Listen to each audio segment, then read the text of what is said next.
In these tumultuous times, it is reassuring to have some constants. Thankfully, we have the analysis of Shields and Brooks. That is syndicated columnist Mark Shields and New York Times columnist David Brooks. Hello to both of you on this Friday evening. And let's start by talking about Yamisha's report. Mark, what did you make of what some of those Florida voters had to say? And in particular, I'm thinking of Lambert Rowe, the young black man who said he's not very enthusiastic about Joe Biden.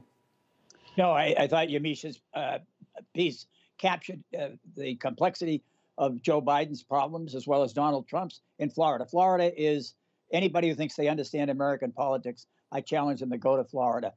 Judy, 50 million votes cast in Florida since 1992. And the difference between the two parties, that's when Florida really became a battleground state, 0.02% between Democrats and Republicans. It's consistently voted about 3% more Republican than the country. And that's why it's so important to Donald Trump. But African-American women are the most loyal and important constituency of the Democratic Party. And African-American men are lagging in their support. And I think Lambert expressed that, and Yamiche captured it well. And David, what did you take away from Yamisha's reporting and what the voters said? Well, the young woman from Cuba, Dolly, expressed the sort of apocalyptic fear that I certainly hear a lot, especially from Trump supporters. The idea that if Joe Biden wins, either he is going to make some fundamental change and destroy the country or the people around him, or there's sort of a cultural Anschluss that will destroy the country. And so I do think that apocalyptic tone is part of why this election, and especially what Trump mobilizes, is so fraught. The statistic of the evenness of Florida is astounding. I regard it, when we get to November 3rd at night, I will be looking at Florida first and foremost, because there's a lot of ways you can imagine Joe Biden winning if he doesn't win Florida. It's super hard to imagine Donald Trump winning if he doesn't win Florida. And so if he loses that, and maybe we'll know that night, who knows, it's really hard to see how he retains the White House. Mm-hmm.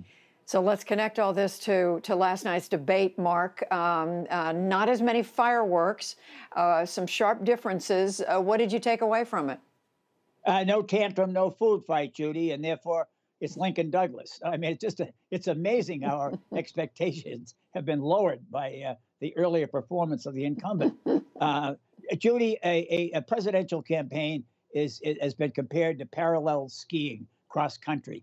The two skiers go in different directions, see different scenery, and then they collide or intersect in a debate. And that's what the debate had to change things for Donald Trump. By all the fundamentals of this election, Americans think the country's headed the wrong direction. Americans do not like Donald Trump personally. Americans do not think Donald Trump is doing a good job. He had to change it. And I don't think it was a night that changed the election. I think they emerged where they came in. Biden ahead, maybe slightly less, maybe some Trump people energized, but I don't think it was the game changer that Trump needed. David, what has stayed with you from last night?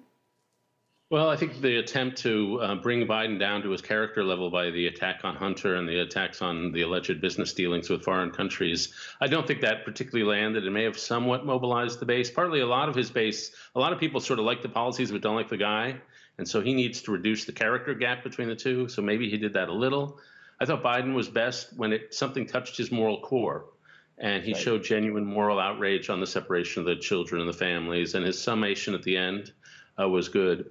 The one moment I think people are underplaying, which would worry me if I were on the Biden team, was that moment of transitioning away from oil and gas.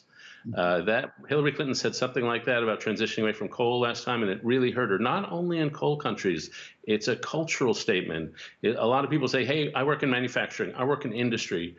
What do we just not exist for you people? And so I think that statement has the potential to reverberate a little in some communities in a way, frankly, that a lot of us in the media won't quite anticipate how people are hearing it as an insult. Mark, what about that? And then just, pick up on that. And then I want to ask you about the campaign overall, where it stands. David makes a very good point there. I would just add, Judy, that Donald Trump has a problem with women voters that is unprecedented in our country. You look at the year's polling, and by a 58% to 35% margin, women oppose Donald Trump, support Joe Biden, and women are 52% of the electorate. I don't know how you make it up. And the issues of most concern to women across the board, the issues of climate, the issues of healthcare, Donald Trump doesn't even address them. And I have to say, on the coronavirus, I mean, I don't know what galaxy he's living in. He's talking about turning the corner on the very day that more people were hospitalized under COVID-19 than any day thus far this year. When hospitalization is up in 38 states. So, I just thought, I thought in the issue that is driving the country, concerning the country, worrying the country, killing the country, Donald Trump just failed the test. David, put this in context. I mean, how do you see this race overall right now? Well, I think, Biden's 9 points ahead. That this is not 2016. I don't believe Mark and I have talked about that. And he continues, as we've said, to get more popular, even more popular week by week. So that's not 2016. Hillary Clinton was never close to this popular. I think, Joe Biden understood the year. People generally want the opposite of what they had before. In 2016, the operative emotion was rage. In 2020, people are just raged out. And I think Rahm Emanuel said the opposite of rage is compassion and empathy. And Joe Biden has certainly shown that, and decency. And so you can get a lot of policies wrong, but if you get the emotions right, you tend to do pretty well in politics. And Trump, unlike a lot of other Jeb Bush and Marco Rubio in 2016, understood rage was what people wanted. But it's over now. It's over now. People want decency, compassion, empathy, a different set of emotional registers, and Biden just happens to inhabit those emotional registers. Well, another very big thing we're going to be watching on election night, of course, is the Senate, the United States Senate. Right now, Mark, of course, it's in Republican hands by a few votes, but there are a surprising number of Republican senators who are in toss-up races. What are some races you're looking at? Well, I think it's impossible not to look at the Midwest and to look at particularly in Iowa, where Democrats are quite bullish that they can capture that Senate seat from Joni Ernst and Teresa Greenfield. Democrats all of a sudden are getting a little bit encouraged and more optimistic about Kansas with Barbara Bollier, the former Republican state senator, is running a very, very strong campaign in a state that has not elected a Democrat to the Senate since 1932.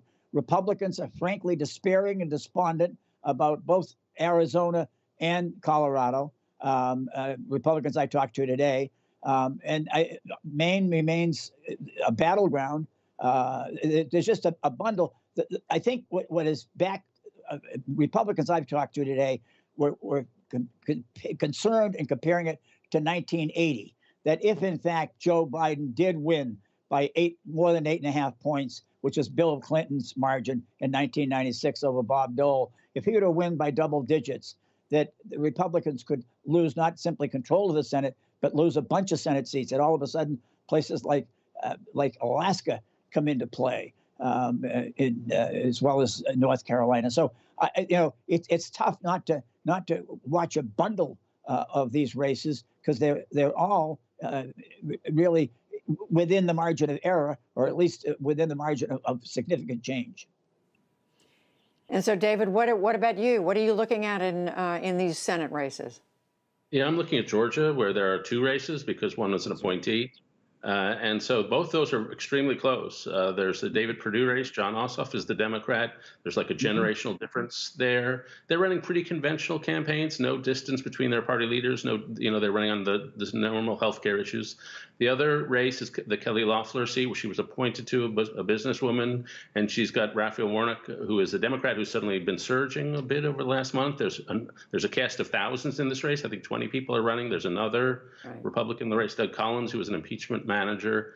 And so these are all tough races that are being run pretty much along party lines. But what's so interesting is the demographics. As suburban college-educated people flee from Trump, he's got to make it up in the white working class and somewhat in Latinos. And it's not clear he can do that. He's only in the game in Georgia because white working class Southerners have stayed with them in the way that white working class Midwesterners have not. So he's in the game, but it could be finally the year that Georgia actually really does turn a little bluish.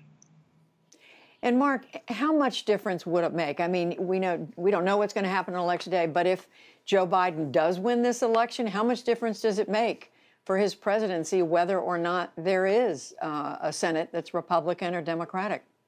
Oh, I think it makes an enormous amount of difference. If one thing, every power is the perception of power, and if the Democrats win the Senate with Joe Biden at the head of the ticket, there's a perception on the part of Democrats that Joe Biden was a strong leader, that his coattails provided them help, that he provided a favorite win. Plus, I mean, Joe Biden is his great strength has been working legislatively, cooperatively, collegially, both across the aisle and within his own party. And I think in that sense, it gives a Biden administration a running head start that it won't have if, in fact, Mitch McConnell returns as the Senate Majority Leader. And David, how do you see the stakes if Biden's elected? Yeah, huge if they don't take the Senate. And it should be, say, the pollsters now give them a 3-to-1 odds of taking the Senate. So that's pretty good for Democrats. But imagine, I mean, this is not the Senate of 20 years ago or even 15 years ago. Imagine if it's Biden and 51 Republican senators and Mitch McConnell decides to stonewall confirming cabinet appointments. And that's entirely possible. And then suddenly we're in the mother of all gridlocks.